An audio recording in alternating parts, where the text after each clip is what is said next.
Bonjour, quelle merveilleuse idée ont eu un jour Laurence Nguyen et Monique Thébault d'organiser cette parenthèse de Jérusalem un dimanche après-midi dans Paris.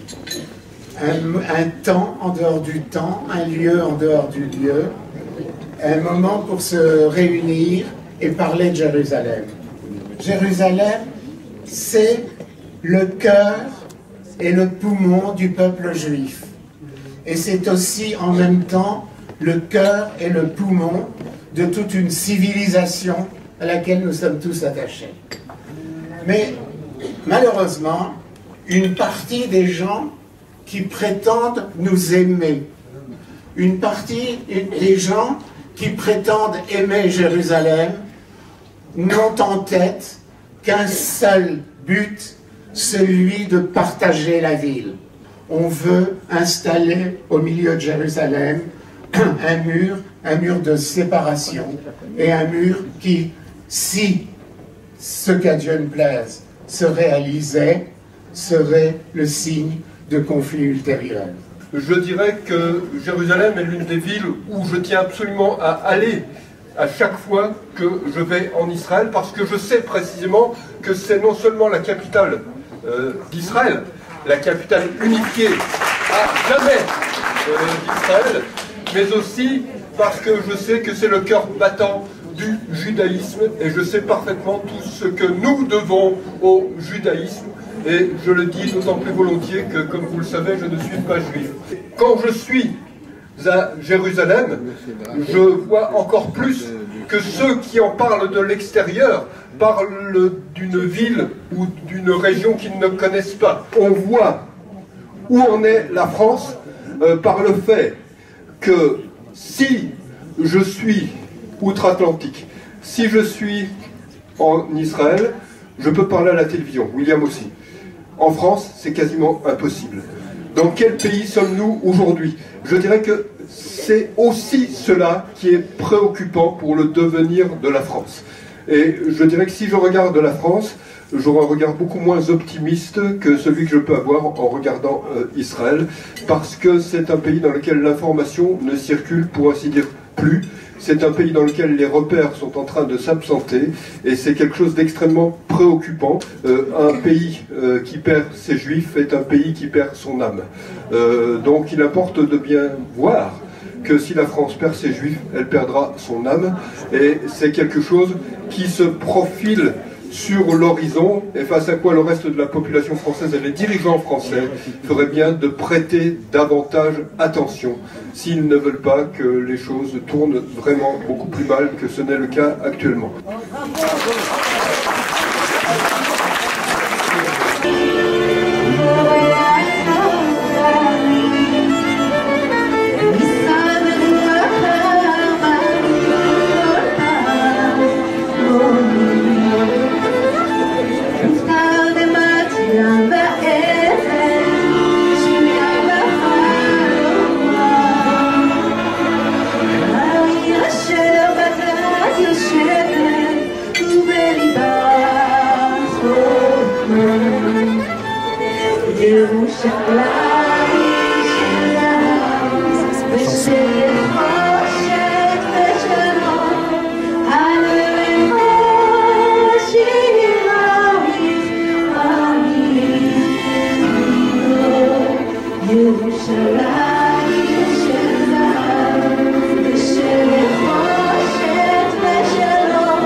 et vous tous.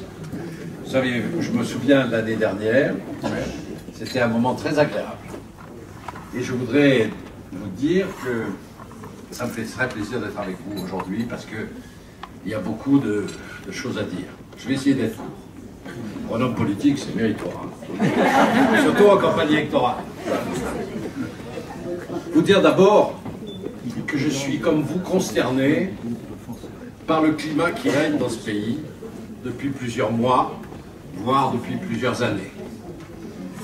Ce qui s'est passé il y a 15 jours, dans une manifestation, pour la première fois en France, on a entendu ouvertement dans une manifestation des cris antisémites que l'on ne croyait plus jamais voir ou entendre.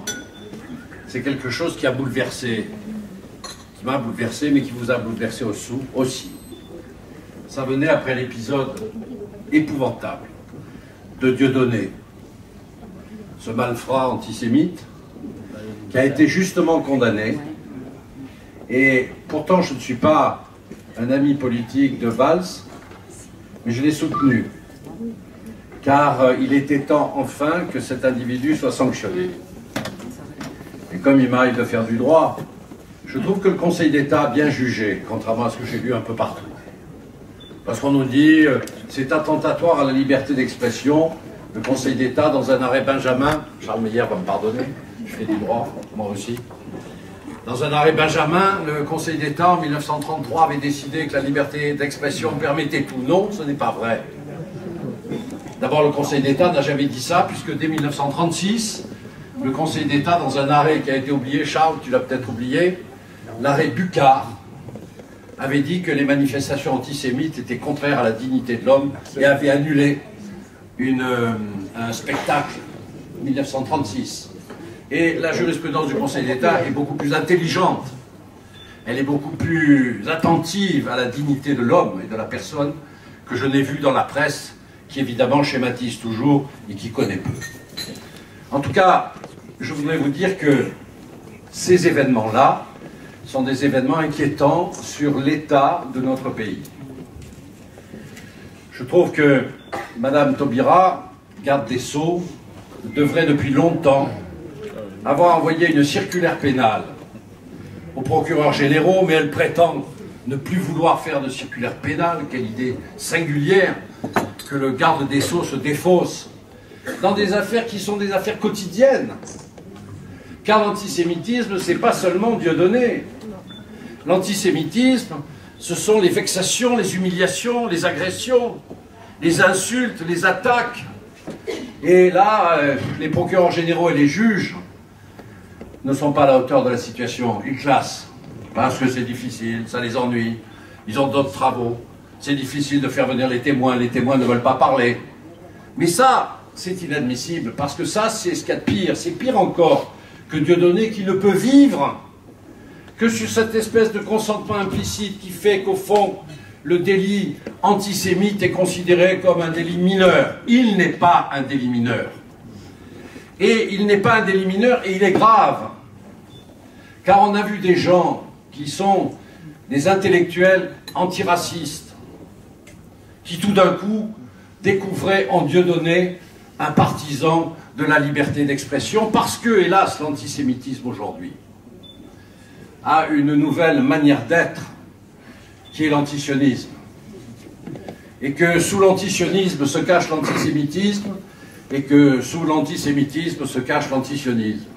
Et que les deux ont fait cette situation incroyable, et qui est très dangereuse, que désormais, la France qui est partagée entre une communauté juive importante dont vous êtes, et une communauté musulmane encore plus importante et qui continue à s'accroître, est particulièrement sensible à ce qu'on dit du conflit entre Israël et le monde palestinien et arabe.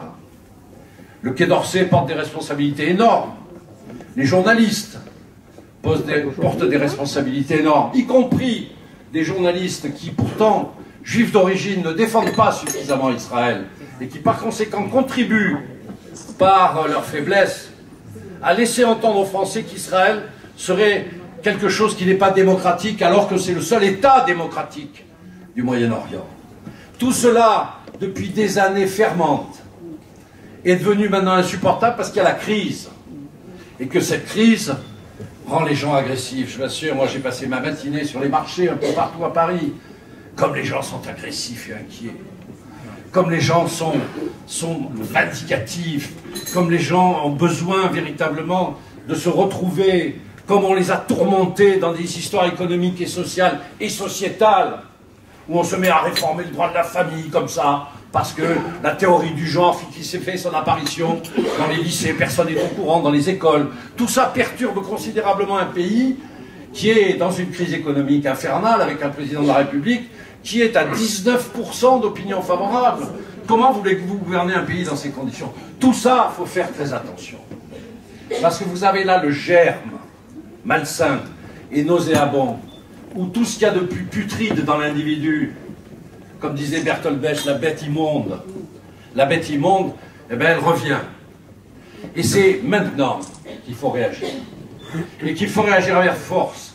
Oh, si vous saviez le nombre de tweets que je reçois, d'insultes et de menaces, comme ceux qui sont, comme moi, des défenseurs d'Israël, et qui défendent qu'on ne revienne pas à l'esprit des années 30.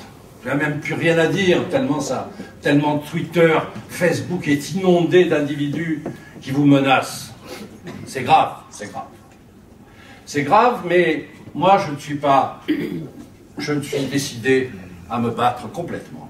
Et vous, je vous demande une chose, ne cédons rien. Entendez? Rien.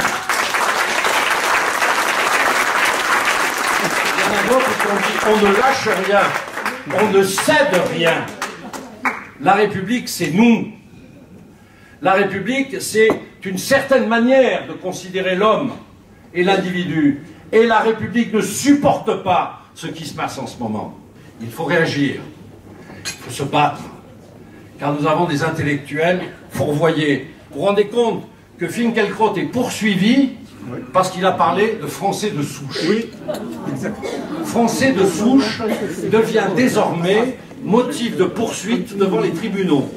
Pour un philosophe aussi grand par son esprit et par son courage que Finkielkraut. Alors comprenez, quand on est dans cet état-là, on peut s'attendre à tout. Et c'est pour ça qu'il faut se réunir, lutter, par tous les moyens, sans exception. Il faut défendre plus que jamais Israël, croyez-moi, plus que jamais. Car le Moyen-Orient est à feu et à sang. Eh bien, je crains le pire au Moyen-Orient. Où on a des jeunes gens d'origine français de souche qui partent combattre en Syrie avec des djihadistes, des individus sanguinaires qui partent de nos banlieues, qui arrivent de Normandie, de Bretagne ou d'Aquitaine. J'en ai rencontré, j'étais récemment dans des pays arabes, j'ai vu arriver une vingtaine d'individus barbus, je me suis dit, tiens, j'en ai dans l'avion. Mais non, ils arrivaient de Normandie, ils étaient blonds aux yeux bleus, ils étaient djihadistes. Ils venaient suivre des cours pour enseigner.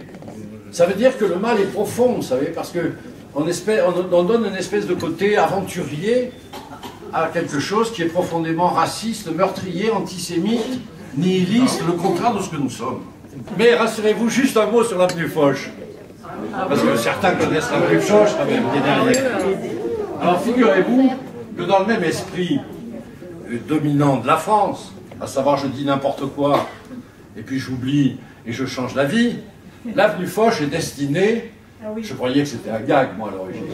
Un quartier piétonnier. Hein? Un quartier piétonnier. C'est pas seulement un quartier piétonnier, mais c'est un endroit où on construit des immeubles. Un parc social, hein, attention, pas n'importe quoi. Un parc social.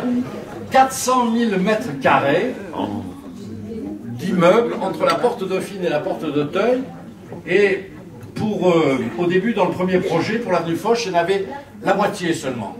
La moitié. Là, quand même, ils se sont dit, c'est un peu gros. Vous réalisez ce que c'est? Où on en est? Où on en est? Nous, dans le 16e arrondissement, nous sommes les pestiférés d'entre les pestiférés. On est censé réussir et être riche. Croyez-moi, d'ailleurs, avec François Hollande, ça n'a pas duré. Mais, vous voyez, non, mais c'est insensé. Ce pays est en train de partir complètement à la dérive. Il paraît que François Hollande va aux États-Unis. Mon Dieu, s'il pouvait regarder comment vivent les États-Unis, c'est exactement le contraire de ce que nous sommes. Il a apporté, figurez-vous, je plaisante, après j'arrête parce que sinon j'en ai pour la journée. Il a apporté dans sa besace un truc qu'il considère comme révolutionnaire. Il va à la Silicon Valley, c'est-à-dire le temple de l'initiative, de la liberté, etc. Il va créer, figurez-vous, un établissement public français. Éclat de rire de toute la Californie. Les start-up, Google et autres ont dit mais on n'a pas besoin d'argent, nous. Nous, on a besoin de liberté. On a besoin de création. On a besoin d'initiative. Votre argent, on s'en fout. On n'est pas là pour faire de l'établissement public.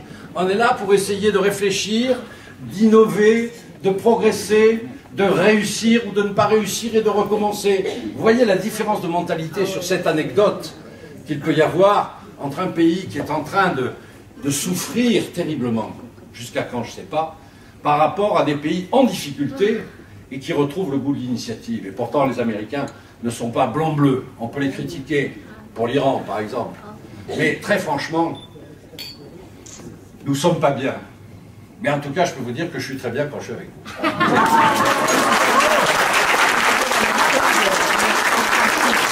D'abord, je voudrais saluer Claude Goasguen, qui n'est pas qu'un ami. Il est partisan et acteur de nos actions. Et je vais revenir un an en arrière, Claude, puisque vous m'avez écouté, vous demandez votre appui concernant 2 points précis. Et vous avez été actif, acteur sur ces 2 points. Le premier point, je vous ai demandé d'intervenir auprès du ministre des Affaires étrangères pour faire reconnaître le Hezbollah comme une organisation terroriste par la communauté européenne. Je tiens à vous dire, chers amis qui êtes ici présents, que Claude Goasguen, au-delà des mots, a fait ce qu'il a dit et que la question a été posée au ministre des Affaires étrangères et que le Hezbollah est maintenant considéré comme une organisation terroriste par la communauté européenne.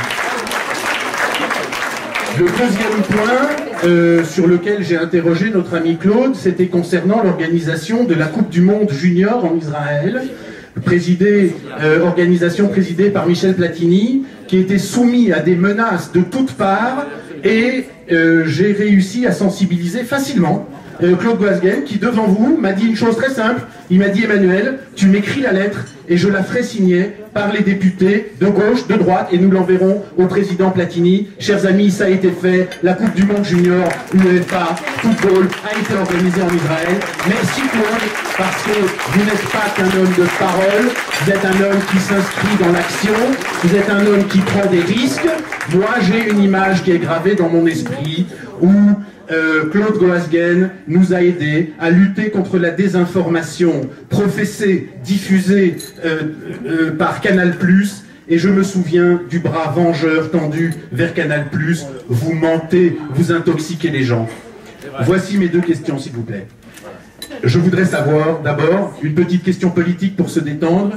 Est-ce que vous ne croyez pas, compte tenu de ce que vous nous avez évoqué, et concernant plus précisément l'habitat social que certains construisent à Paris, que si vous n'êtes pas élu à Paris, notre candidate NKM la prochaine fois, ce ne sera plus possible? Autrement dit, est-ce qu'au travers de l'habitat social, la gauche, pour nommer les choses et les gens, ne sont pas en train de changer l'électorat définitivement, non seulement de Paris, mais en réalité des grandes villes de France, de sorte qu'ils vont faire main basse sur le pouvoir, ad vitam aeternam, parce qu'ils auront mis sous perfusion des aides une population? C'est ma question, nous sommes attentifs à votre réponse.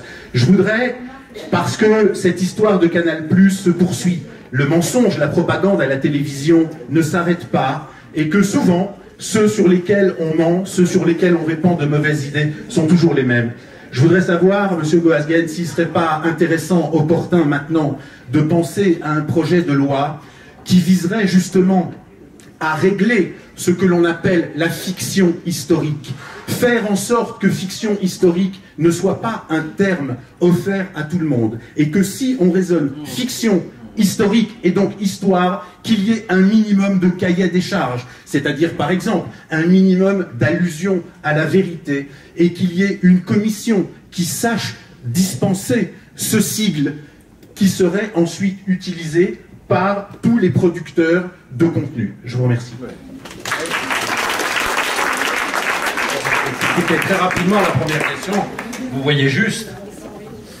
C'est vrai que, vous savez, moi je serai élu, c'est clair, parce que le 16e arrondissement, le jour où le 16e arrondissement passera à gauche, on n'aura plus qu'à partir ailleurs, hein, je vous le dis. Donc, mais c'est Paris. Car en réalité, une mairie d'arrondissement, ça n'a pas beaucoup de pouvoir par rapport à la mairie de Paris, ni financièrement, ni juridiquement. Je dirais même que moi j'ai passé 6 ans épouvantables à lutter contre le sectarisme socialo-communiste qui s'acharnait sur le 16e. Si nous perdons, nous sommes au bout du rouleau. J'ai fait toutes les procédures possibles et imaginables, et je dois dire que je les ai bien enquiquinés. Mais nous sommes au bout. Là, on n'y arrive plus. Là. C'est-à-dire que s'ils arrivent à avoir la majorité, en particulier avec l'adjoint qu'ils ont désigné, qui est un adjoint communiste, nous aurons, s'il est élu, notre adjoint au logement sera communiste. Et je peux vous dire, pas n'importe quel communiste. Hein. Mais si nous perdons, bien sûr, l'attaque va venir sur l'ouest. Ils ont déjà verrouillé le nord et l'est de Paris. Je vois bien comment ça se passe. Aujourd'hui, c'est l'ouest qui les intéresse. Et l'affaire le 5e, on va passer le 5e. On gagnera dans le 5e, vous verrez. Je vous le dirai. Mais regardez ce qui s'est passé sur l'avenue Foch. Je croyais que c'était une plaisanterie. C'est pas une plaisanterie. C'est leur idée. Leur idée, c'est en réalité de changer la sociologie électorale de l'Ouest parisien pour tenir tout Paris. Et alors, au-delà, ils ont voté une espèce d'institution incroyable qui s'appelle la métropole. La métropole parisienne, c'est que, comme la majorité parisienne tient à peu près la métropole, ça permet d'englober dans les politiques sociales de la métropole les Hauts-de-Seine, money, les Yvelines, la Seine, le Val-de-Marne et la Seine-Saint-Denis surtout, car la Seine-Saint-Denis est endettée jusqu'au cou. Et donc l'objet c'est quoi? C'est de faire payer l'ouest de l'Île-de-France, les Hauts-de-Seine et nous, pour rattraper la Seine-Saint-Denis. Donc en réalité, c'est un processus qui s'étend au-delà de l'ouest parisien. C'est tout l'ouest parisien. Et en réalité, vous savez, soyons clairs, ces gens du Parti Socialiste qui sont des nouveaux élus, qui n'ont pas de métier, qui ont été formés dans les sections du Parti Socialiste et qui sont des petits conseillers venus là et qui savent très bien que s'ils perdent le pouvoir, ils sont à la rue.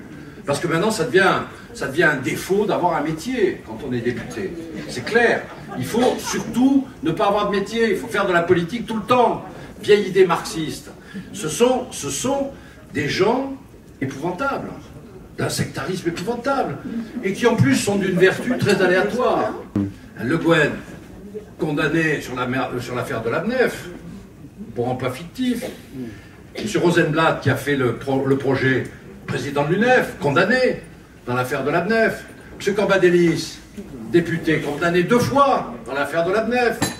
Et juteux quand même, hein, 400 000 mètres carrés de logements sociaux, ça a l'air de rien, mais pour le marché, pour l'architecte qui prend le marché, il y a du gras, car ce sont des vertueux pour les autres. Hein? Donc je rejoins tout ce que tu dis, c'est très très très dangereux. Et je me tue à expliquer aux Parisiens que là, faut pas jouer. Faut pas jouer. Là, on risque très gros. À Paris, s'il avait fallu un candidat de droite, j'étais le candidat absolu. Car maire du 16e arrondissement, la plus grosse section de France de l'UMP, 5000 adhérents, je pouvais devenir candidat. Je ne l'ai pas voulu. Je ne l'ai pas voulu pour une raison très simple, c'est que Paris n'est pas et n'est plus une ville de droite. Et que par conséquent, il faut jouer au 2e degré sur un phénomène qui est en train d'ailleurs de naître, qui est le phénomène de l'abstention à gauche. Vous savez, des villes comme Paris, on ne les gagne pas. Ce sont les autres qui les perdent. En 2001, nous avons perdu Paris alors qu'on était majoritaire. Mais ça ne s'est pas, il y a eu de l'abstention et la gauche a gagné. J'espère, notamment dans les quartiers les plus populaires déçus par la politique de François Hollande, j'espère que Nathalie Kosciusko-Morizet sera davantage acceptée que n'aurait pu être un leader de droite, qui par conséquent aurait suscité très facilement de la part de l'équipe en place une action qui soit une action pure. Mais, ne vous inquiétez pas, si les choses continuent comme elles sont, parce que je suis quand même très étonné du fait que la gauche perd partout, mais que les sondages visiblement donnent à la majorité en place encore des chances de garder Paris. Ce qui veut dire qu'on a probablement eu tort de ne pas durcir le débat. Il nous reste plus d'un mois, on durcira le débat. Ne vous inquiétez pas de ma part, il est tout dur tout de suite. Alors donc là-dessus, on voit se multiplier les images télévisées qui donnent d'Israël la version cataclysmique que l'on imagine, sauf quand on a été en Israël, et tout ça sans commentaire derrière. Ben c'est surtout que c'est la porte ouverte au négationnisme absolu. Mais alors malheureusement, bien sûr je déposerai la proposition de loi, ne t'inquiète pas, c'est évident. Cela étant, tu verras mardi, dans les propositions du gouvernement, il y a un petit passage sur l'histoire, à frémir. Figurez-vous, mes chers amis, qu'il ne faut pas que l'histoire soit normative dans l'avenir. C'est-à-dire, il ne faut pas trop vanter la France. Parce que, désormais, la France est plurielle. Et par conséquent, il faut montrer. Je n'invente pas, vous le direz mardi. Il faut donc que, désormais, dans les programmes, on mette davantage en valeur la vertu des migrations organisées ou volontaires, de montrer que la colonisation n'a pas eu que des bénéfices. Il ne faut pas hésiter à remettre en cause, en réalité, notre histoire normative. Je ne sais pas ce que c'est que l'histoire non normative, d'ailleurs, mais enfin, bref, c'est autre chose. Parce que nous sommes désormais une civilisation plurielle. Et c'est ça, vous allez voir mardi, c'est terrifiant ce que c'est. Vous savez, quand vous regardez le nombre d'experts qui ont été consultés, vous avez froid dans le dos. Hein. Mais vous verrez, le débat va venir. Bien entendu, je déposerai cette proposition de loi avec tous les députés UMP du centre. Et malheureusement, il y en aura très peu à gauche, parce qu'on n'a plus littéralement de type à gauche qui sont comme ils étaient il y a 20 ans, c'est-à-dire bon, sous l'aspect socialiste. Il faut dire que le socialisme a pris un coup de vieux terrible. Le socialisme n'est plus une doctrine de la mondialisation. Le socialisme est hexagonal, le socialisme passe par l'État, l'État passe par l'hexagone. Ça ne veut pas dire qu'il faut supprimer l'État, je ne fais pas dans l'ultralibéralisme, mais ça veut dire que dans la mondialisation, il faut être souple. Il faut ouvrir les frontières. Montebourg, il est gentil avec ses usines. Mais franchement, si on ne baisse pas les impôts, pourquoi voulez-vous que les entreprises se créent en France si vous ne baissez pas les impôts? Alors vous pouvez donner toutes les subventions que vous voulez. On a même inventé la notion de contrepartie. C'est-à-dire on va aider les entreprises à condition qu'ils fassent de l'emploi. Comme si la logique de l'entreprise, c'était de supprimer des emplois, alors que quand vous avez la possibilité d'avoir des marchés, vous faites de l'emploi, c'est naturel. Ça montre tout le fossé intellectuel qui règne dans ce pays entre la réalité mondiale et ce que nous sommes. Je te promets, je ferai la proposition. Merci beaucoup. Voilà.